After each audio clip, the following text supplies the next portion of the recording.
ప్రభునందు ప్రియులారా, మనం చదువుకున్న మూలవాక్యం ఫిలిప్పీ పత్రిక 2వ అధ్యాయము 8వ వాక్యం. మరియు ఆయన ఆకారమందు మనుషుడుగా కనబడి మరణము పొందునంతగా, అనగా శిలువ మరణము పొందునంతగా విధేయత చూపినవాడై తన్ను తాను తగ్గించుకొనెను. శిలువ మరణం అనేది చాలా ప్రశస్తమైనది. అంతేకాదు, శిలువ మరణం అనేది చాలా ఘోరాతి ఘోరమైనది. శిలువ మరణాన్ని బట్టే మనం ఆనందిస్తున్నాం. అంతేకాదు, ఆ ఆనందం మన జీవితంలోనికి రావడానికి ప్రభువు ఎంత అవమానం పొందవలసి వచ్చిందో శిలువ మరణం, శిలువ ద్వారా మనం నేర్చుకుంటున్నాం. చరిత్రలో ఎంతోమంది మరణించారు, కానీ యేసు ప్రభువు వారి యొక్క శిలువ మరణం అనేది మరిచిపోలేనిది. చరిత్రకే మూలము, ఆధారం, అతిశయానికి కారణమైనది శిలువ మరణం. దేవునికి స్తోత్రం, హల్లెలూయా. మనం చదువుకున్న మూలవాక్యంలో ఆలోచిస్తే, శిలువ మరణం పొందునంతగా యేసు ప్రభువు వారు విధేయత చూపాడంట. శిలువ అనేది ఏం చేస్తుందంటే, బలుల ద్వారా, అర్పణల ద్వారా జరగనటువంటి సంపూర్ణత శిలువ ద్వారా కలుగుతుంది, శిలువ మరణం ద్వారా కలుగుతుంది. యజ్ఞ యాగాదులు సహితం చేయలేనటువంటి కార్యక్రమాలు శిలువ ద్వారా జరుగుతూ ఉంది. మొదటి మానవ కుటుంబమైన ఆదాము హవ్వల కుటుంబములలోనికి ప్రవేశించిన పాపమునకు విరుగుడు చేయడానికి, పాపమును తీసివేయడానికి, పాపము నుంచి విడుదల కలుగజేయడానికి దేవుడు చరిత్రను ప్రారంభించాడు. ఇంకా చరిత్రను ప్రారంభించాడు. ఆ చరిత్రలలో దేవుడు పాపము నుండి విడుదల పొందటం కోసం, పాపము నుంచి విడుదల అనుగ్రహించే ఒక మార్గాన్ని గూర్చి, సత్యాన్ని గూర్చి, పాపముల నుంచి విడిపించే రక్షకుణ్ణి గూర్చి, పాపము నుంచి విడుదల పొందడానికి మార్గమును గూర్చి చరిత్రలలో దేవుడు ఆయా జాతులలో ఆయా సంగతులను అందరికీ బయలుపరిచాడు. ఎందుకంటే దేవునికి పక్షపాతం ఉండదు కదా. దేవుడు అంటే అర్థం ఏమిటి? పక్షపాతము లేనివాడు. పక్షపాతము లేనివాడిని దేవుడు అంటాం. దేవుడు ఒక కులానికో, ఒక జాతికో, ఒక మతానికో సంబంధించిన వాడు కాదు. మనము దేవునికి ఒక జాతినో, ఒక కులాన్నో, ఒక మతాన్నో ఆపాదిస్తున్నాం, కానీ దేవునికి అదేమీ లేదు. యూదులు, అన్యులు, సమస్త మానవులు దేవుని సృష్టి.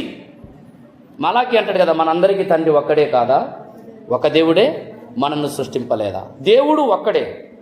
ఆ ఒక్క దేవుడే భూమి మీద ఉన్న సకల జాతులకు తనను గూర్చి తాను బయలుపరుచుకోవడానికి, దేవుని పట్ల ఆశ, ఆలోచన, తపన, వెతుకులాట కలిగినటువంటి వారి ఆలోచనలను, అన్వేషణలను వాడుకొని రక్షణను గూర్చి, పాప క్షమాపణను గూర్చి, సత్యమును గూర్చి, పాపము యొక్క విరుగుడును గూర్చి అన్ని జాతులలో ఉన్నవారికి ఆయా రీతులుగా దేవుడు బయలుపరిచాడు. దేవునికి స్తోత్రం, హల్లెలూయా.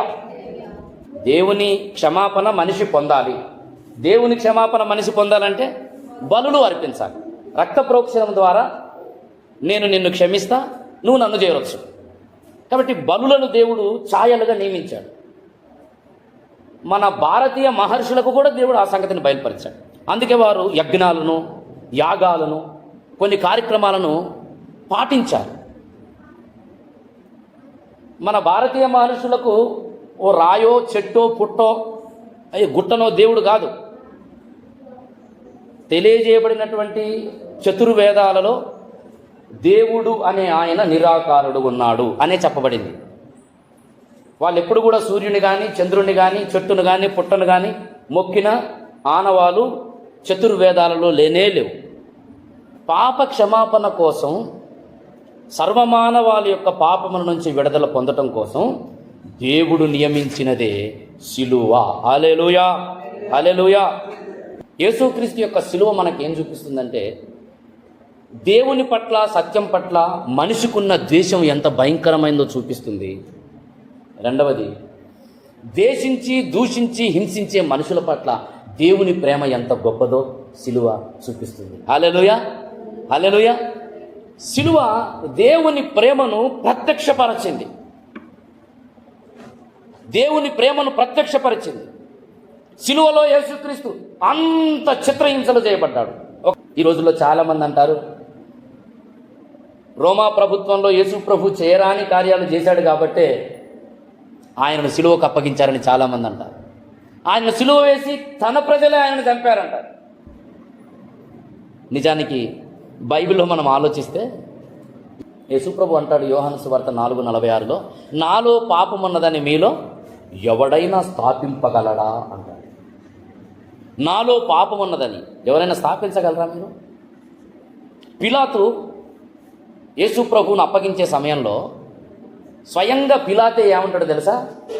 యోహాను సువార్త 19వ అధ్యాయము చూడండి దయచేసి. 19వ అధ్యాయము 4వ వచనం చూడండి.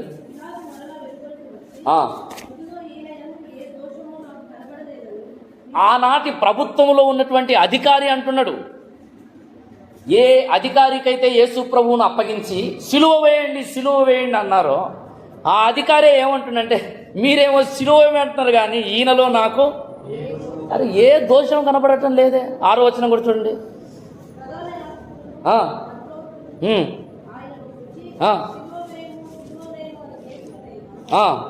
పిలాతు అబ్బా ఆయన యందు ఏ దోషం, నేనెంతో పరీక్షించా, మాట్లాడా, డిస్కషన్ చేశా, అయినా కూడా ఆయనలో ఒక్క దోషం కనబడటం లేదు. కానీ సమాజం ఏమంటుంది? సిలువే. హంతకుడు, భయంకరుడు, క్రూరుడైన బరబ్బాను వాళ్ళు స్వీకరించడానికి ఇష్టపడ్డారు, కానీ రక్షకుడు, ప్రేమామూర్తి, సృష్టికర్త అయిన దేవుణ్ణి మాత్రం సిలువకు అప్పగించడానికి ఇష్టపడ్డారు. ఎంత దారుణమైనటువంటి చర్య ఇది! మనం చూడడానికి చాలా బాధాకరమైనటువంటి సన్నివేశంలాగా అనిపిస్తుంది. కానీ ప్రియులారా, గ్రంథములలో యూదా గ్రంథములలో, వేదములలో, ప్రాచీన మహర్షులకు పాప క్షమాపణ కొరకు దేవుడు నియమించినటువంటి ప్రవచనములలో, ఇతర జాతులకు దేవుడు రక్షణ కొరకైనటువంటి మార్గమును సిద్ధపరిచిన పద్ధతులను నెరవేర్చడానికి భూమధ్యపురములో, వినండి, నెరవేర్చడానికి భూమధ్యపురములో మనుషులు, ఇంకొక మాట చెప్పాలంటే దేవుడు కలిసి చేసిన యజ్ఞమే సిలువ మరణం. నేనేం చెప్పా? మనుషులు, దేవుడు కలిసి చేసిన యజ్ఞం సిలువ మరణం. ఇటువంటి యజ్ఞం అంతకు ముందు లేదు, ఇక దాని తర్వాత అవసరం లేదు. ప్రపంచ మానవులందరికీ అవసరమైన నెరవేర్పు, సంపూర్ణత అనుగ్రహించే యజ్ఞమే యేసుక్రీస్తు చేసిన సిలువ యజ్ఞం. మనుషులు, దేవుడు కలిసి చేసిన యజ్ఞం. మీరు అపోస్తల కార్యం 3వ అధ్యాయంలో గమనించినట్లయితే ఆ అధ్యాయం అంతా మీరు చదివి, మీరు జీవాధిపతిని చంపితిరి అంటాడు పేతురు ప్రసంగిస్తూ. యూదులను ఉద్దేశించి మీరు జీవాధిపతిని చంపితిరి అంటాడు.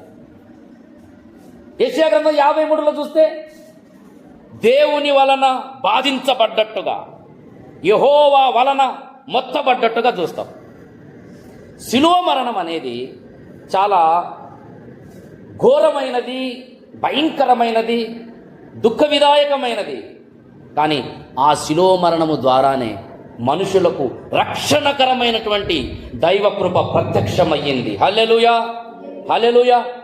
సిలువ మరణం యేసు పొందడానికి ఆయన పాపము చేయలేదు, ఆయన పాపి కాదు.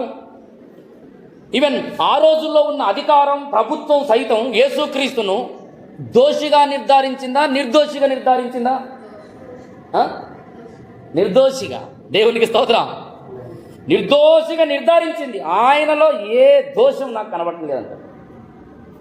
పిలాతు భార్య కూడా పాపం రాత్రి నిద్రపోతుంటే ఆమె కలొస్తుంది, ఇదిగో ఈ నీతిమంతుని జోలికి నువ్వు పోవద్దంట.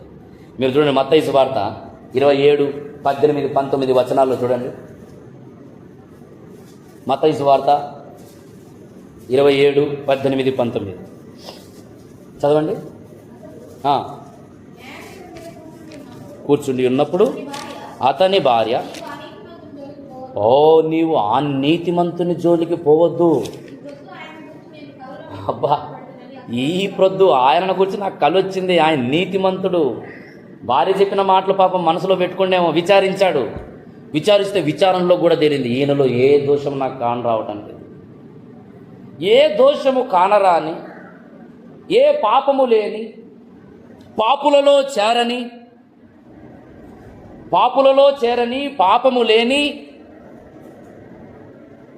నిర్దోషి అయినటువంటి యేసుక్రీస్తు శిలువ మరణం పొందడానికి గల కారణం ఏమిటంటే, వీళ్ళారా, మన కోసమే, నా కోసమే, హల్లెలూయా, నా కోసమే. జగత్తు పునాది వేయబడక మునుపే పాపముల నుంచి విడుదల పొందటానికి దేవుడు నియమించినటువంటి పద్ధతులన్నిటి యొక్క నిజ స్వరూపమైనటువంటి శిలువ యజ్ఞం దేనికోసం? నా కోసం.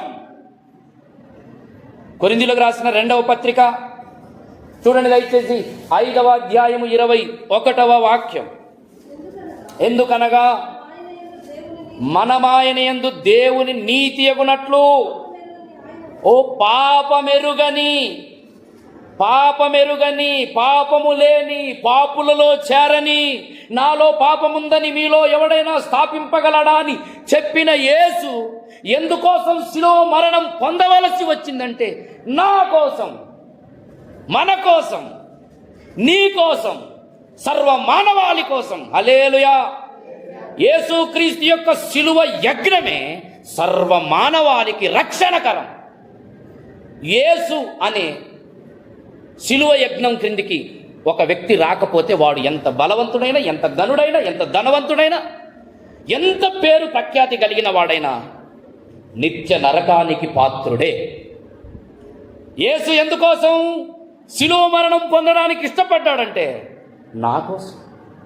నా కోసం ఎందుకు శిలువ మరణం పొందడానికి ఇష్టపడ్డాడు? మనలను ఏమన్నాడు పౌలు భక్తుడు 21, మనము దేవుని నీతి యగునట్లు. హల్లెలూయా, హల్లెలూయా. పాపులమైనటువంటి మనము దేవుని నీతిగా మారాలంటే పాపమెరుగని యేసు మన కోసం శిలువ మరణం పొందవలసి వచ్చింది. దేవునికి స్తోత్రం. హల్లెలూయా. పాపమెరుగని ఆయన నీ కోసం నింద అనుభవించవలసి వచ్చింది. పాపమెరుగని ఆయన నీ కోసం పిడుగుతులు తినవలసి వచ్చింది. పాపమెరుగని ఆయన నీ కోసం నగ్నముగా చేయబడవలసి వచ్చింది. పాపమెరుగని ఆయన నీ కోసం కొరడా దెబ్బలు అనుభవించవలసి వచ్చింది. హల్లెలూయా. సిలువలో సాగింది యాత్ర, కరుణామయుని దయగల పాత్ర. సిలువలో సాగింది యాత్ర, కరుణామయుని దయగల పాత్ర. ఇది ఎవరి కోసమో? ఈ జగతి కోసమే, ఈ జనుల కోసమే, ఈ జగతి కోసమే, ఈ జనుల కోసమే. సిలువలో సాగింది యాత్ర, కరుణామయుని దయగల పాత్ర. పాలు కారే దేహం పైన పాపాత్ముల కొరడాలెన్నో, పాలు కారే దేహం పైన పాపాత్ముల కొరడాలెన్నో. నాట్యమాడినాయి నది వీధిలో నడిపాయి, నాట్యమాడినాయి నడి వీధిలో నడిపాయి. నోరు తెరువలేదాయ ప్రేమ, బదులు పలుకలేదాయ ప్రేమ. నోరు తెరువలేదాయ ప్రేమ, బదులు పలుకలేదాయ ప్రేమ. ఇది ఎవరి కోసమో? ఇది ఎవరి కోసమో? ఇది ఎవరి కోసమో? ఇది నీ కోసమే, ఇది నా కోసమే, ఇది నీ కోసమే, ఇది నా కోసమే. సిలువలో సాగింది యాత్ర, కరుణామయుని దయగల పాత్ర. సిలువలో సాగింది యాత్ర, కరుణా స్తోత్రం. చాలాసార్లు ఈ రోజున సమాజం, ఆ రోజు యూదులు యేసును సిలువకు అప్పగించినట్టే ఈరోజు సమాజం సిలువను గూర్చిన వార్త విషయమై, సిలువను ప్రకటించే క్రైస్తవుల విషయమై కూడా సమాజం అటువంటి భావననే కలిగి ఉంది. దూషించడానికి, హింసించడానికి, వ్యతిరేకించడానికి, అడ్డుకోవడానికి. ఆయన పాపి కనుక రోమా ప్రభుత్వం ఆయన సిలువకు అప్పగించిందని కొంతమంది, ఆయన తప్పు చేసిన వాడు కనుకనే సిలువకు వేస్తున్న నోరు తెరవలేదని కొంతమంది, నిజంగా ఆయన దైవ కుమారుడే అయితే ఆయన మేకులు, కొట్టబడిన మేకులను పీక్కొని బయటికి రావచ్చుగా అని కొంతమంది. ఓహో, సమాజం సిలువ వేయబడినటువంటి యేసుక్రీస్తును ఎంత హీనంగా చిత్రీకరిస్తుందో. ఆయన రాగలడు. ఆయన ప్రార్థన చేస్తే 12 వ్యూహముల సైన్య సమూహమే వచ్చి గొప్ప యుద్ధం చేయగలదు. ఆయన ఏదైనా చేయగలడు. కానీ ఆయన నోరెందుకు తెరవలేదో తెలుసా? ప్రపంచ మానవాళి యొక్క పాపముల నుంచి విడుదల కలగడానికి దేవుడు నియమించిన లేఖనముల యొక్క నెరవేర్పే సిలువ యజ్ఞం. మేకులు పీక్కోలేడా చేతులకు? ఎందుకు పీక్కోలేడు? పీక్కోగలడు. కానీ ఆయన ఒకవేళ సిలువ మీద నుండి దిగితే నీకు రక్షణే లేదు. నరకపాత్రుడివి, ఉగ్రతాపాత్రుడివి, యుగ యుగాలు నిత్య అగ్నిగుండానికి పాత్రుడివైపోతావు ఆయన గనక సిలువ దిగితే. హింసించే వారిని ఒకవేళ ఆయన గద్దిస్తే గనక ఈరోజు మానవాళికి సమాధానం, క్షమాపణ, నెమ్మది లేనే లేదు. ఎంత ప్రేమ యేసు ప్రేమ! హల్లెలూయా, హల్లెలూయా. ఆయన అనుభవించబోయే శ్రమలన్నీ కూడా యేసు ప్రభు వారు ముందుగా ఎరిగినవాడు. అయినా ఆయన మనసులో ఎవరిని పెట్టుకున్నాడు తెలుసా? చెప్పండి. నన్ను పెట్టుకున్నాడు. ఆయన సిలువకు వేస్తారని తెలిసిన, సిలువలో చిత్రహింసలు చేస్తారని ప్రభువుకు తెలిసిన యేసు ప్రభు వారు శిలువ మరణం పొందుటకు ఏం చూపాడు? విధేయత చూపాడు. దేవునికి స్తోత్రం, హల్లెలూయా. శిలువ మరణం పొందునంతగా ఘోరమైన, భయంకరమైన చిత్రహింసలతో కూడిన శిలువ మరణం పొందునంతగా విధేయత చూపాడంట. ఎంత విధేయత అంటే, ప్రభునందు ప్రియులారా, కొన్నిసార్లు మన జీవితంలో కూడా ఈ పాఠం మనం నేర్చుకోవాల్సిన అవసరం ఉంది. శిలువ మరణం పొందునంతగా యేసు ప్రభు వారు విధేయత చూపాడు. ఎంత విధేయత! భాగ్యాన్ని విడిచిపెట్టే అంత విధేయత, సమానత్వాన్ని విడిచిపెట్టే అంత విధేయత, రిక్తునిగా చేయబడుటకు ఇష్టపడే అంత విధేయత. ఎంత విధేయత అంటే, ధనవంతుడయ్యుండి కూడా ఆయన దరిద్రుడుగా మార్చబడటానికి ఇష్టపడ్డాడు. పరిశుద్ధుడయ్యుండి కూడా ఆయన పాపులలో ఒకనిగా ఎంచబడటానికి ఇష్టపడ్డాడు. మహిమాస్వరూపి అయ్యుండి కూడా మనుషుల పోలికగా పుట్టడానికి ఇష్టపడ్డాడు. దూతల కంటే ఎంతో శ్రేష్ఠుడైనప్పటికీ కూడా దూతల కంటే కొంచెం తక్కువ వానిగా చేయబడటానికి ఇష్టపడ్డాడు. ఎంతగా ఇష్టపడ్డాడంటే, తన శరీరం అంతా కూడా బలిగా, అర్పణగా అర్పించబడటానికి ఇష్టపడ్డాడు. ఎంత విధేయత! విధేయతలోనే దేవుని యొక్క దీవెనంతా దాచబడింది. హల్లెలూయా. యేసు ప్రభువే గనక అవిధేయత చూపితే అసలు మానవాళికి రక్షణే లేకపోదు. ఆయన ఏదైనా చేయడానికి ఉంది అవకాశం. కానీ నీకోసం, నా కోసం శిలువ మరణం పొందునంతగా విధేయత చూపాడు. శిలువ మరణం ఎంత ఘోరమైనదో తెలుసు ఆయనకి. అక్కడ నగ్నంగా చేయబడతాం, ముళ్ళ కిరీటం, కొరడా దెబ్బలు, చిత్రహింసలు, నింద, అవమానం. అది ఎరిగి కూడా విధేయత చూపాడు. ఎందుకోసం? నా కోసం, నీకోసమే. దేవునికి మహిమ కలుగును గాక. ఎందుకు శిలువ మరణం పొందినంతగా యేసు ప్రభు వారు విధేయత చూపాడు? శిలువ వలన కలిగిన దీవెన ఎంత గొప్పదంటే, ప్రభునందు ప్రియులారా, మనం 4 విషయాలు చూద్దాం. శిలువ మరణం పొందినంతగా యేసయ్య ఎందుకు విధేయత చూపాడంటే, మొట్టమొదటిది ఇది లేఖనముల యొక్క నెరవేర్పు.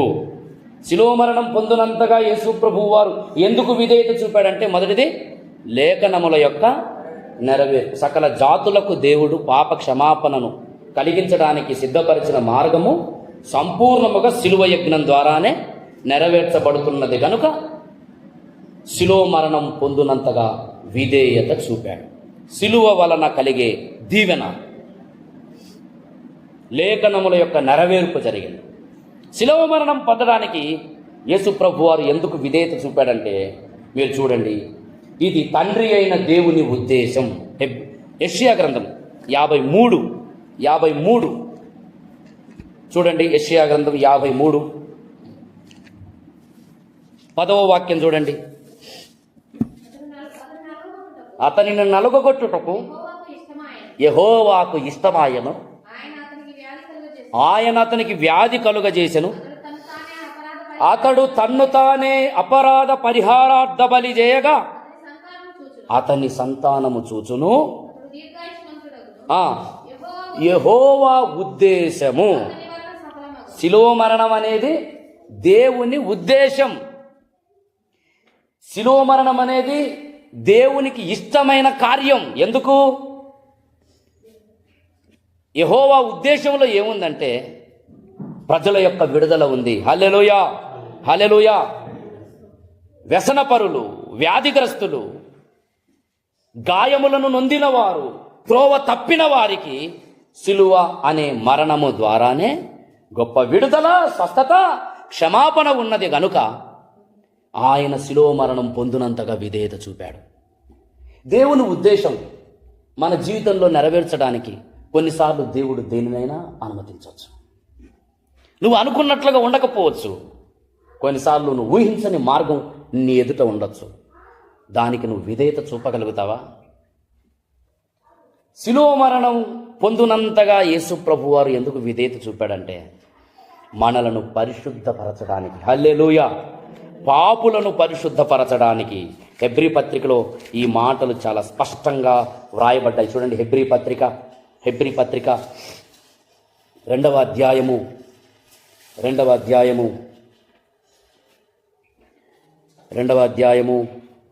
10వ వచనం చూడండి. ఎవరి నిమిత్తము సమస్తము ఉండవు, ఎవరి వల్ల సమస్తము కలుగుచున్నవు. ఆయన అనేకులైన కుమారులను మహిమకు తెచ్చుచుండగా వారి రక్షణకర్తను శ్రమల ద్వారా సంపూర్ణునిగా చేయుట ఆయనకు తగును. పరిశుద్ధ పరచు వారికిని పరిశుద్ధ పరచబడు వారికిని అందరికీ ఒక్కటి. మనము పరిశుద్ధ పరచబడుట కొరకు మన రక్షణకర్త అయిన యేసుక్రీస్తు శ్రమల గుండా ప్రయాణం చేయవలసి వచ్చింది. శిలువ శ్రమల గుండా యేసు ప్రభు ప్రయాణం చేయుటకు గల కారణాలలో ఒకటేమిటంటే నీవు నేను పరిశుద్ధ పరచబడుట కొరకు. దేవునికి స్తోత్రం. యేసు ప్రభు వారే శిలువ మరణము పొందునంతగా విధేయత చూపకుండింటే నీకు పరిశుద్ధత ఎక్కడిది? అసలు పరిశుద్ధత లేకపోతే పాపి అయిన మానవుడు దేవునిని చూడలేడు, చేరలేడు. పాపి అయిన మానవుడు దేవుణ్ణి చూడాలన్నా చేరాలన్నా తనకు తాను దేవుని ఎదుట స్వయంగా అర్పించే ఏ అర్పణ కూడా పనికిరాదు. మానవునికి దేవునికి మధ్యలో ఏముంది? దేశం ఉంది. దేవుని సమీపించడానికి మానవుడు చేరలేడు, చూడలేడు. ఎందుకంటే తెర ఉంది, అడ్డు తెర, అడ్డు గోడ. శిలువ వలన కలిగే ఈ గొప్ప దీవెన ఏమిటంటే అడ్డు గోడ తొలగిపోతుంది. హల్లెలూయా. శిలువ వలన కలిగే గొప్ప దీవెన ఏమిటంటే మానవునికి దేవునికి మధ్యగా ఉన్నటువంటి తెర ఏం చేయబడుతుంది? చించి వేయబడుతుంది. శిలువలో జరిగినటువంటి యేసు ప్రభువు వారు పలికిన 6వ మాట తరువాత జరిగిన ఒకానొక సందర్భం ఏమిటో తెలుసా? తెర చినిగిపోయింది. లూకా సువార్తలోనే అనుకుంటా. మీరు చూడండి 23 లూకా సువార్త 23:45-46 చూడండి. అప్పుడు యేసు గొప్ప శబ్దముతో కేక వేసి తండ్రి నీ చేతికి నా ఆత్మను. ఇది ఎన్నో మాట? ఆఖరి మాట, 7వ మాట. 6వ మాటేమో సమాప్తమైనది అన్నాడు. 7వ మాటేమో నా ఆత్మను నీ చేతికి అప్పగించుకొనుచున్నాను అన్నాడు. ఈ 7వ మాటకు ముందు ఏం జరిగింది? అప్పుడు అన్నాడు. ఎప్పుడు? 45వ వచనం.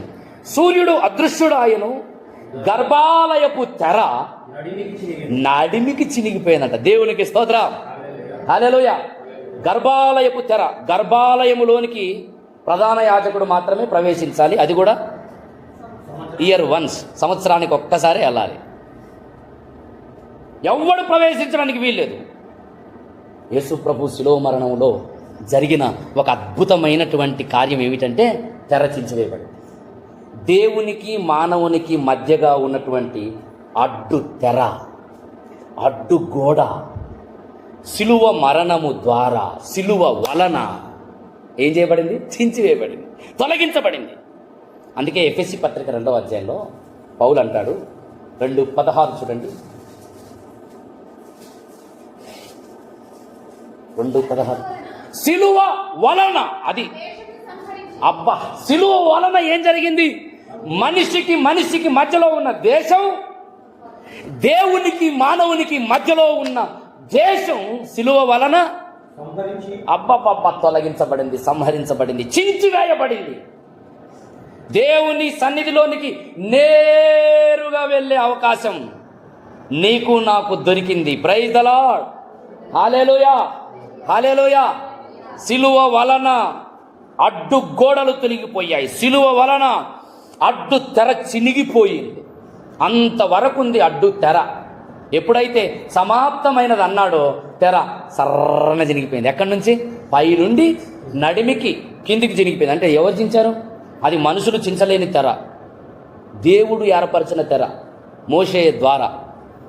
ఆ తెరను దేవుడు ఏం చేశాడు? పైనుండి నడిమికి చించి పడేశాడు. హల్లెలూయా, హల్లెలూయా.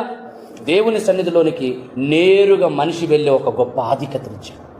అది కేవలం సిలువ వలన మాత్రమే. అందుకే సిలువ వలన తప్ప, సిలువ మార్గం తప్ప, సిలువ గుండా తప్ప, సిలువ వలన తప్ప క్షమాపణ పొందలేడు, దేవునిని చూడలేడు, మోక్షాన్ని పొందలేడు. దేవుని సన్నిధికి ఏ మానవుడైనా చేరాలన్నా అది సిలువ ద్వారా మాత్రమే జరుగుతుంది. Praise the Lord. హల్లెలూయా. అందుకే సిలువను బట్టి మనం ఆనందించాలి, సిలువను బట్టి మనం అతిశయించాలి. సిలువ ద్వారా కలిగిన ఈ గొప్ప రక్షణను బట్టి నువ్వు పండుగ చేసుకోవాలి. అందుకే గుడ్ ఫ్రైడే అంటున్నాను దీన్ని. హల్లెలూయా. అంతవరకు చేరలేనటువంటి, చూడలేనటువంటి దేవుని ముఖమును, సన్నిధిని చూడగలిగే, చేరగలిగే ఒక గొప్ప అవకాశం దొరికిందే సిలువ వలన. హల్లెలూయా. సిలువ చెంత చేరిన నాడు కలుషములను కడిగినాడు. మనం అందరం ఎట్లున్నాం? తప్పిపోయిన మనకందరికీ సిలువ ద్వారా గొప్ప తండ్రి మనకు దొరికాడు. హల్లెలూయా, హల్లెలూయా. తప్పిపోయిన వేదకి తరలి, తప్పిపోయిన కుమారుండు తండ్రిని విడచి, ఓ తప్పు తెలిసి తిరిగి రాగా తండ్రి అతని చేర్చు. సిలువ మనని చేర్చుకుని తెలిసి తిరిగి రాగా తండ్రి అతని చేర్చుకొని చేరిన నాడు కలుషములను కడిగివే. 100 గొర్రెల మందాలో నుండి ఒకటి తప్పి ఒంటరి అయి. అందరం 100 గొర్రెల మందాలో నుండి ఒకటి తప్పి ఒంటరి ఆయే. 99 గొర్రెల విడచి ఒంటరి అయినా గొర్రెను వేద. స్తోత్రం నాయన, నా యొద్దకు వచ్చినందుకు స్తోత్రమయ్యా, నన్ను తండ్రి సన్నిధికి చేర్చినందుకు స్తోత్రమయ్యా. 99 గొర్రెల విడచి ఒంటరి అయినా గొర్రెను వేదకిన్. 99. Hallelujah. Thank you Lord. Amen. గొర్రెను వేదకిన్ సిలువ చెంత చేరిన నాడు కాలుషములను కడిగి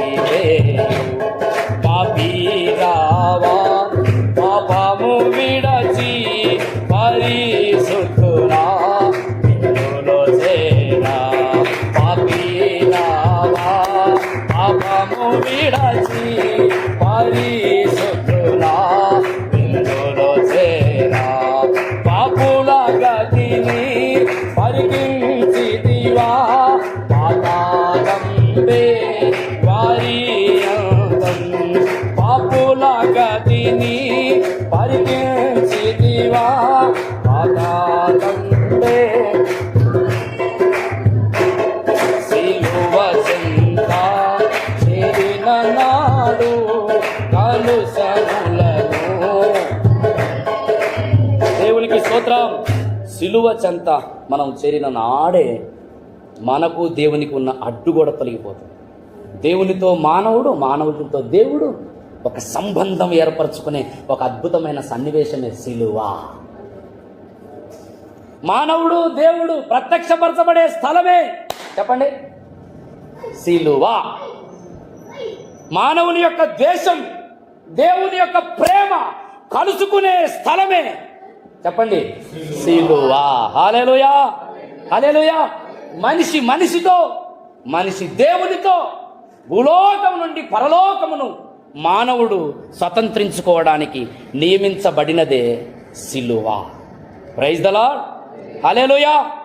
అందుకే హెబ్రీ పత్రిక, అందుకే కొలస్సీ పత్రిక 1వ అధ్యాయము 20వ వాక్యం చూడండి.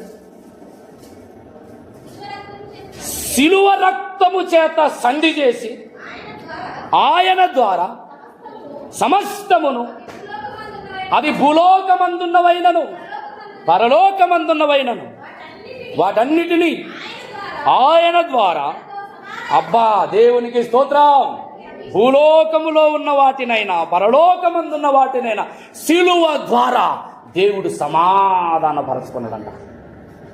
దేవుని యొక్క ఉగ్రత అంతటిని అణిచివేసినటువంటి గొప్ప కార్యమే సిలువ మరణము ద్వారా జరిగింది. దేవుడు ఉగ్రుడైపోయాడు పాపి అయిన మానవుని మీద. ఎంత ఉగ్రుడంటే మనిషిని ఉగ్రతాపాత్రునిగా చేయడానికి, మనిషిని పూర్తిగా దేవుడు నరకపాత్రుడుగా చేయడం ఉగ్రుడైపోయాడు.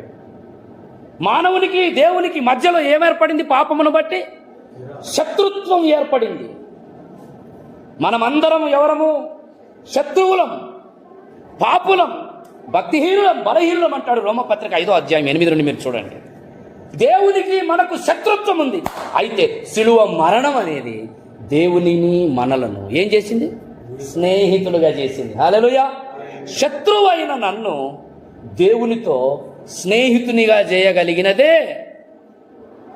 అందుకే ఈరోజు సిలువను గురించి ప్రకటిస్తున్నాం. శత్రువైనటువంటి నిన్ను దేవునితో స్నేహం చేసే స్నేహితునిగా మార్చగలిగిందే సువార్త. సువార్త ఎందుకు ప్రకటిస్తున్నాం? పాపి అయిన నీకు పరిశుద్ధులైన దేవునితో సహవాసం చేయడానికి సువార్త ప్రకటిస్తున్నాం. చేరలేని చూడలేని దేవుని మహిమను చూడడానికి, చేరడానికే సువార్తను ప్రకటిస్తున్నాం. ఉగ్రతాపాత్రుడమైన నీవు కరుణాపాత్రుడుగా మార్చబడడానికే సువార్తను ప్రకటిస్తున్నాం. కానీ ఈరోజు సమాజం సువార్తను వ్యతిరేకిస్తుంది, సువార్తను తృణీకరిస్తుంది. ప్రభునందు ప్రియులారా, సువార్త సిలువ వలన మనము పరిశుద్ధపరచబడటమే కాదు, సిలువ వలన మనము మహిమకు తేబడుతున్నామంటాడు హెబ్రీ పత్రిక 2:10-11. సిలువ వలన మనము మహిమకు తేబడుతున్నామంటాడు. సిలువ వలన అపవాది క్రియలన్నీ లయపరచబడ్డాయి. Praise the Lord. ఆయన ప్రత్యక్షమై అపవాది క్రియలను లయపరిచాడు. సిలువ వలన ద్వేషం తొలగిపోయింది. సిలువ వలన సమాధానం అనుగ్రహించబడింది. సిలువ వలన శాపం కొట్టివేయబడింది. సిలువ వలన అంధకార శక్తుల ప్రభావం అంతా అణిచివేయబడి గొప్ప విజయము మనకు అనుగ్రహించబడింది. కొలస్సీ పత్రిక 1:20 సిలువ వలన సమాధానం అంటాడు. కొలస్సీ పత్రిక 2:15-16 సిలువ వలన విజయోత్సవం అంటాడు. Praise the Lord. సిలువ వలన ఈ రోజున నీకు నాకే కాదు సర్వ మానవాళికి గొప్ప దీవెన ఉన్నది. ఆ సిలువనే ఈరోజు ప్రకటిస్తుంటే మనుషులు దాన్ని వ్యతిరేకిస్తున్నారు, మనుషులు దాన్ని అడ్డుకుంటున్నారు, మనుషులు దూషిస్తున్నారు. ఓ రక్షణకరమైన దేవుని స్వార్థ, సిలువ స్వార్థ ఎంత గొప్ప విడుదల విమోచనం ఇస్తుందో నీవు గ్రహించాలి, గ్రహింపు లేని వాడికి తెలియజేయాలి. అందుకే ఇంత గొప్ప సిలువను గూర్చి, నిన్ను పరిశుద్ధపరచిన సిలువ, దేవునితో సమాధానపరిచిన సిలువ, శత్రుత్వాన్ని అణిచివేసిన సిలువ, మధ్యగోడను తొలగించిన సిలువ, దేవుని సన్నిధిలోనికి నేరుగా వెళ్ళే కృపనిచ్చిన సిలువ, పరిశుద్ధపరచిన సిలువ, మహిమకు తెచ్చిన సిలువ, ఇంత గొప్ప సిలువను గూర్చి నీవు అతిశయించాలి. ఇంత గొప్ప సిలువను గూర్చి నీవు సిగ్గుపడటానికి వీలు లేదు. సిలువను గూర్చిన వార్త విషయమై పౌలు అంటాడు, నేను సిగ్గుపడువాడను, సిలువను గూర్చి నేను సిగ్గుపడను. ఎందుకు? ఆ సిలువ వలన నాకు కలిగింది గొప్ప విలువ. సిలువ లేనిదే నాకు విలువ లేనే లేదు. సిలువ లేనిదే నాకు గొప్ప విలువ, సిలువ లేనిదే నాకు విలువ లేని. సిలువను గూర్చి సిగ్గుపడు, సిలువను మోయడానికి ఇష్టపడు, సిలువను ప్రకటించడానికి ఇష్టపడు, సిలువను సహించడానికి ఇష్టపడు. ప్రభునందు ప్రియులారా, ఈ గుడ్ ఫ్రైడే సందర్భంగా నీ జీవితంలో దేవుడు నీకు ఈరోజు తెలియజేసే ఆఖరి మాట ఏమిటంటే, నీ జీవితంలో సిలువను గూర్చి నీవు నిలవబడవలసి వస్తే, సిలువను నువ్వు మోయవలసి వస్తే, సిలువను భరించవలసి వస్తే, సిలువను సహించవలసి వస్తే నీ జీవితంలో విధేయత చూపగలుగుతావా? యేసుప్రభు ఏం చేశాడు? సిలువ మరణం పొందినంతగా విధేయత. కొన్నిసార్లు మన విధేయతకు పరీక్ష మనం ఊహించని రీతిగా రావచ్చు. నీ విధేయతకు పరీక్ష. యేసుప్రభు శిలువ మరణం పొందినంతగా విధేయత చూపాడు. ఆయన విధేయతకు శిలువ మరణం అనేది ఒక గొప్ప పరీక్ష. మరి నీ విధేయతకు ఈ జీవితంలో ఒకవేళ నీకే పరీక్షలైనా రావచ్చు. ఆ పరీక్షలో నువ్వు ఎంత విధేయత చూపిస్తున్నావు? కొన్నిసార్లు గుడ్ ఫ్రైడే సమయంలోనే, గుడ్ ఫ్రైడే మాసంలోనే ఎన్నో శ్రమలు ఎదురవుతుంటాయి కొంతమందికి. నా జీవితంలో ఇది ప్రతి సంవత్సరం గుడ్ ఫ్రైడే వస్తుందంటే చాలు శ్రమలన్నీ మూట కట్టుకొని నా మీద పడుతున్నట్టే ఉంటాయి. ఇంట్లో నుండి శ్రమ, ఒంట్లో నుండి శ్రమ, వీధిలో నుండి శ్రమ, ఆర్థికంగా శ్రమ, అన్ని రకాల శ్రమలు.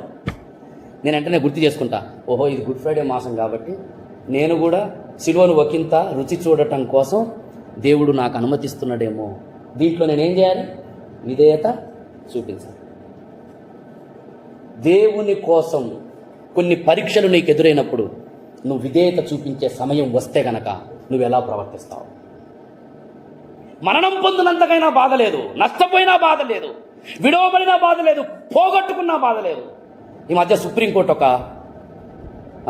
ఒక జీవో పాస్ చేసింది ఇటీవల కాలంలోనే. యేసుక్రీస్తును ఒకవేళ ఎస్సీలు అయ్యుండి యేసు ప్రభువుని ఎవరైనా నమ్మితే, దళితులలో నుండి యేసుక్రీస్తుని ఎవడైనా అంగీకరిస్తే, క్రైస్తవ మతంలోనికి వెళితే వాళ్ళకు వచ్చే రిజర్వేషన్ రద్దు అవుతుంది అని సుప్రీంకోర్టు పాస్ చేసింది. సత్యం తెలియని వాళ్ళకు, దేవుని మార్గం తెలియని వాళ్ళకు అది చాలా భయంకరమైన వార్త. ఎందుకు? రిజర్వేషన్ అంటే వాళ్ళకి ఎంతో ప్రియం. రిజర్వేషన్ లేకపోతే ఎట్లా బ్రతకాలా? అమ్మో, రిజర్వేషన్ లేకపోతే ఎట్లా బ్రతకాలా? మేము ఒక సహోదరుని అడిగాం, బ్రదరు నువ్వు చెప్పు, యేసు ప్రభువుని నమ్మితే నీకు వచ్చే రాయితీ, రిజర్వేషన్ అన్నీ రద్దు చేయబడతాయంట, ఏం చేస్తావు? నీ తీర్మానం? వామ్మో, రిజర్వేషన్ పోతుందా అంటే నువ్వు ఇక ఎస్సీగా ఉండటానికి వీల్లేదు, నిన్ను తీసుకొని వెళ్ళి బీసీసీలో వేసేస్తావు. ఎస్సీగా వర్తించే ప్రతి రాయితీ, ప్రతి రిజర్వేషన్ క్యాన్సిల్ చేయబడుతుంది. చాలామంది ఈ టైంలో సుప్రీంకోర్టు ఇచ్చినటువంటి ఈ వార్త ఎలాంటిదంటే శిలువ మరణం పొందినంత వార్త. ఇది ఒక భయంకరమైన శిలువ మరణపు వార్తనే కొంతమందికి. ఇప్పుడు శిలువను మోస్తావా, శిలువను విడిచిపెట్టి నాకెందుకు ఇదంత గొడవ, నాకు నా రిజర్వేషనే కావాలి, నా మతంలోనికి వెళ్తే ఉన్న రిజర్వేషన్ ఊడిపోద్ది, నేను ఎట్లా బ్రతకాలి, నాకు ఆ మతం వద్దు, యేసు ప్రభు వద్దు, నా రిజర్వేషనే కావాలనుకునే వాళ్ళు చాలామంది ఉంటారు. నాకు అనిపించింది, దేవునికి స్తోత్రం, నిజమైనటువంటి క్రైస్తవులు ఎవరో తెలియటం కోసమే ఒకవేళ సుప్రీంకోర్టు ఈ జీవో పాస్ చేసిందేమో. నిజానికి ఇది రాజ్యాంగానికి విరుద్ధం. రాజ్యాంగం ఆర్టికల్ 25, 29లో ఉన్నటువంటి మత స్వేచ్ఛ హక్కులు ఏమిటంటే, నువ్వు ఏ మతాన్నైనా నువ్వు విశ్వసించవచ్చు, నీకున్న భావాన్ని, నీకున్న భావజాలాన్ని పత్రికల ద్వారా, వాంగ్మూలం ద్వారా, మాధ్యమం ద్వారా, శబ్ద తరంగము ద్వారా, శబ్ద యంత్రాల ద్వారా ఏ రకంగా నేను ప్రకటించుకునే స్వేచ్ఛ నీకు ఇచ్చాడు. కానీ రాజ్యాంగంలో ప్రకటించినటువంటి ఆర్టికల్కు వ్యతిరేకంగా సుప్రీంకోర్టు ఈరోజు తీర్పు ఇచ్చింది. పైన ఏదో యేసుక్రీస్తు అంటే అభిమానంతో ఉండి మందిరాలకు వచ్చే వాళ్ళకు ఈ వార్త చాలా భయంకరమే. కానీ యేసుక్రీస్తు యొక్క సత్యం తెలుసుకొని నిజమైన విషయం, నిజమైన సత్యం ఏమిటో తెలుసుకునే వాడికి ఇదేం పెద్ద వార్త కాదు. మేము మాట్లాడుకున్నాం నిన్న, శ్రావణ్ నేను పాస్టర్ గారు మాట్లాడుకుంటే మేము అనుకున్నాం, రిజర్వేషన్ పోతే ఏమైంది, జనరల్ ఉందిగా. ఇప్పుడు ట్రైన్లో వెళ్తున్నాం, రిజర్వేషన్ దొరకలేదు, ప్రయాణం క్యాన్సిల్ చేసుకుంటామా? జనరల్ ఉందిగా, జనరల్ వెళ్ళిపోతాం. ఖచ్చితంగా నేను వెళ్ళాలి కాబట్టి రిజర్వేషన్ దొరకలేదు, కానీ జనరల్ ఉందిగా. అంటే భూమి మీద ఓసీ, బీసీ, ఎస్టీ వీళ్ళు బ్రతకటం లేదా? రిజర్వేషన్ లేకపోయినా బతుకుతున్నారు కదా. రిజర్వేషన్ తీసేస్తే ఏముంది, బ్రతుకుదాం. ఎస్సీలకి ఇది ఒక సిలువ శ్రమ లాంటిదే. ఇప్పుడు బీసీలుగా ఉన్న వాళ్ళు ఉన్నారు అనుకోండి, కమ్మ, కాపు, రెడ్డి, లేకపోతే నాయుళ్ళు, ఈ పెద్ద పెద్ద వాళ్ళు, సమాజం పెద్ద పెద్ద వాళ్ళని గుర్తించింది కదా. ఈ పెద్ద పెద్ద వాళ్ళు ఒకవేళ వాళ్ళకు కూడా ఒక సిలువ శ్రమ ఏమనంటే, మీరు రెడ్లు, మీరు కమ్మ, కాపు, నాయుళ్ళు అయితే యేసు ప్రభువుని నమ్మితే మిమ్మల్ని ఎస్సీలో వేస్తామన్నారు అనుకోండి. అబ్బో ఆయన ఎంత ఘోరమైన శ్రమ. అందుకు ఈరోజు యేసుక్రీస్తుని ఎందుకు వ్యతిరేకిస్తున్నారో తెలుసా? ఎక్కువ మెజారిటీ ఎస్సీలు అనే వర్గానికి సంబంధించిన, ఈ మాలమాదిగల వర్గానికి సంబంధించిన వాళ్ళే ఎక్కువ యేసుక్రీస్తు మతమును విశ్వసించారని లోకంలో ఒక నానుడి. కాబట్టే దాంట్లోనికి నువ్వు వెళ్ళటానికి వీల్లేదు, నీది పెద్ద కులం. సరే, ప్రభుత్వమే ఒక జీవో పాస్ చేసింది, యేసు ప్రభువుని నమ్మావు, నువ్వు రెడ్డి అయిన వాడివి, నువ్వు యేసు ప్రభువుని నమ్మావు, అయితే నీ ఓసీ నుండి తీసి నిన్ను ఎస్సీలోకి వేస్తామన్నారు అనుకోండి. ఎట్లా అంటారు చెప్పండి మీరు? ఏం చేస్తారంటారు వాళ్ళు? నా దృష్టిలోనైతే ఎస్సీ అయినా, బీసీ అయినా, ఓసీ అయినా, ఏసీ అయినా, ఏదైనా ఒకటే. అవన్నీ మనుషులు పెట్టుకున్నాయే. నా దృష్టిలో ఉన్నతమైనది ఏమిటంటే, ఎస్సీ కంటే బీసీ ఉన్నతం కాదు, బీసీ కంటే ఓసీ ఉన్నతం కాదు. నా దృష్టిలో ఉన్నతమైనది ఏమిటంటే రక్షణ పొందటమే ఉన్నతం. దేవునికి స్తోత్రం. నా దృష్టిలో ఉన్నతం ఏమిటంటే సిలువను ఆశ్రయించటమే ఉన్నతం, యేసుక్రీస్తును విశ్వసించటమే ఉన్నతం. నేను ఇంకా ఓసీ కంటే, బీసీ కంటే, ఎస్సీ కంటే, అందరికంటే కూడా అసలు రక్షణ పొందిన నేనే ఉన్నతుణ్ణి. నన్ను నువ్వు దేంట్లో వేసినా, దాంట్లో నుంచి తీసినా నాకేమీ నష్టం లేదు. దేవునికి స్తోత్రం, హల్లెలూయా. నా రిజర్వేషన్ అంతా దేంట్లో ఉంది? నా ఉపాధి అంతా, నా రాయితీ అంతా, నా పోషకుడు, నాకు ఇచ్చేవాడు నా దేవుడు. హల్లెలూయా, హల్లెలూయా.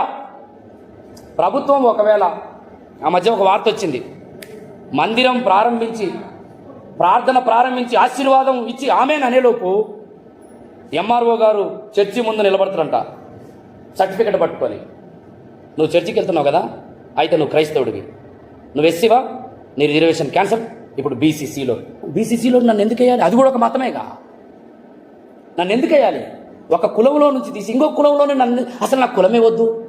ప్రవీణ్ పగడాల గారు ఇదే వ్యతిరేకించాడు. సర్టిఫికెట్ల కోసం పిల్లకు ఆయన ఎంఆర్ఓ ఆఫీస్కి వెళ్తే ఏ కులం అడిగారంట. నేను ఇండియన్ క్రిస్టియన్ అన్నాను. ఇండియన్ క్రిస్టియనే, కానీ నువ్వు ఏ షెడ్యూల్ నుంచి వచ్చావు? నాకేం లేదండి, మా నాన్నేమో పంజాబు, మా అమ్మేమో రాజస్థాను, నా భార్య ఏమో ఒరిస్సా, నేనేమో తెలంగాణ. ఏ రాష్ట్రం అని చెప్పాలి, ఏ పేరు అని చెప్పాలి, ఏ కులం అని చెప్పాలి? ఏ కులము లేదు, నేను ఇండియన్ క్రిస్టియన్ రాయను. వద్దండి మీకు ప్రాబ్లం అన్నాడు. ప్రాబ్లం అయినా బాధ లేదండి, అదే రాయను. మిమ్మల్ని అది రాసుకోమని నేను చెప్పటం లేదు. కానీ ఒకవేళ ప్రభుత్వం గనక ఎస్సీలుగా ఉన్నటువంటి వాళ్ళను యేసుక్రీస్తుని నమ్మినందుకు మీ రిజర్వేషన్ క్యాన్సిల్ చేసి మిమ్మల్ని బీసీసీలోనికి వేస్తామన్నా నష్టము లేదు, లేకపోతే బీసీలు, ఎస్సీ, ఓసీలు ఉన్నటువంటి వాళ్ళను మిమ్మల్ని యేసుక్రీస్తుని నమ్మినందుకు ఎస్సీలలో చేరుస్తామన్నా సరే నష్టము లేదు అనే పరిస్థితి నీ మైండ్లో రావాలా. హల్లెలూయా, హల్లెలూయా. నన్ను ఎక్కడ చేర్చినా యేసులో ఉంటే చాలు. దేవునికి స్తోత్రం. నేను అందుకే అనుకుంటా, నేనేమనుకుంటానంటే అసలు ఇవన్నీ వద్దండి. పాకిస్తాన్ వాళ్ళకి, ఇస్లాం ముస్లింలకు ఎలాగైతే పాకిస్తాన్ ఒక భూభాగం ఇచ్చారో, అసలు ఎందుకు మాతో మీకు పెద్ద ఇబ్బంది కదా, మాకొక భూభాగం ఇవ్వండి. క్రైస్తవులమైన మాకందరికీ ఒక భూభాగం ఇవ్వండి, మేము ఆరాధించుకుంటాం, మీ జోలికి రాము, మీరు మా జోలికి రావద్దు అని ఎన్నిసార్లు నేను కోరుకున్నానో. నేను నిజంగా ప్రార్థన కూడా చేశాను.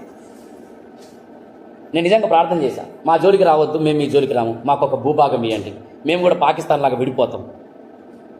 దేవుడు ఒకవేళ అటువంటి కృపనిస్తే చాలా ఎంత సంతోషమో. అది జరగని పని, నిత్య మహిమలోనే జరుగుతుంది. దేవునికి స్తోత్రం, హల్లెలూయా. మేము ఒక ప్రత్యేకంగా ఉంచండి, మళ్ళీ దాంట్లోకేసి దీంట్లోకేసి ఎందుకు ఇబ్బంది పెట్టడం? ఏదో ఒకటి మా మెడకు జతకట్టడం ఎందుకు?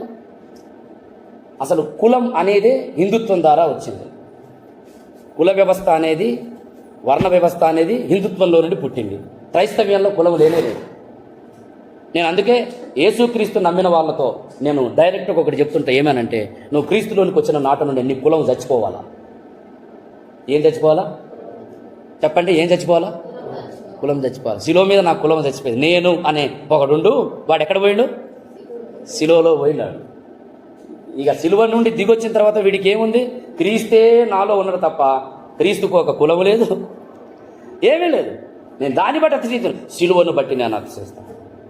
నీ కులాన్ని బట్టో, నీకున్న బలగాన్ని బట్టో, నీకున్న బంధువులను బట్టో నో, నేను శిలువను బట్టి అతిశయిస్తాను. శిలువ ఎంతో అతిశయిస్తాను. శిలువను బట్టి నేను సంతోషిస్తా. ఆ శిలువను గురించి ప్రకటిస్తా. ఆ శిలువ మోయటానికి ఎంత శ్రమ అయినా నేను విధేయత చూపుతాను. గుడ్ ఫ్రైడే అంటే నీ జీవితంలో నీకు వ్యతిరేకంగా వచ్చే ప్రతిదానిని కూడా ఈ దేవుడు నీకు ఆశీర్వాదకరంగా మార్చడమే గుడ్ ఫ్రైడే. గుడ్ ఫ్రైడే నిజానికి ఎందుకు గుడ్ ఫ్రైడే అంటారు చెప్పండి? యేసుప్రభు శిలువ మరణం అది బాధాకరమైన దినం కదా. ఎందుకు గుడ్ ఫ్రైడేగా మారుతుంది? అది ఏదైతే భయంకరమైనదో దానినే దేవుడు ఏం చేస్తున్నాడు? ఆశీర్వాదకరంగా చేశాడు. అందుకే అది గుడ్ ఫ్రైడే. కాబట్టి నీ జీవితంలో కూడా నీకొచ్చే ప్రతికూలత, నీకొచ్చే ఇబ్బంది, నీకొచ్చే శ్రమ, అది ఎంత బాధాకరమైనదైనా దేవుడు దానిని ఆశీర్వాదకరంగా మారుస్తాడు. అదే నీకు నాకు దేవుడు అనుగ్రహించే గుడ్ ఫ్రైడే సందేశం. హల్లెలూయా. కాబట్టి ప్రభునందు ప్రియులారా, సిలువ మోయవలసిన సమయం వస్తే దేనికైనా సిద్ధపడు. అటువంటి గొప్ప కృప ప్రభు మనకందరికి అనుగ్రహించునుగాక. ఆమేన్. అందరం లేచి నిలబడదాం, చివరిగా ప్రార్థన చేసుకుందాం. ప్రార్థన చేసుకుందాం. సిలువ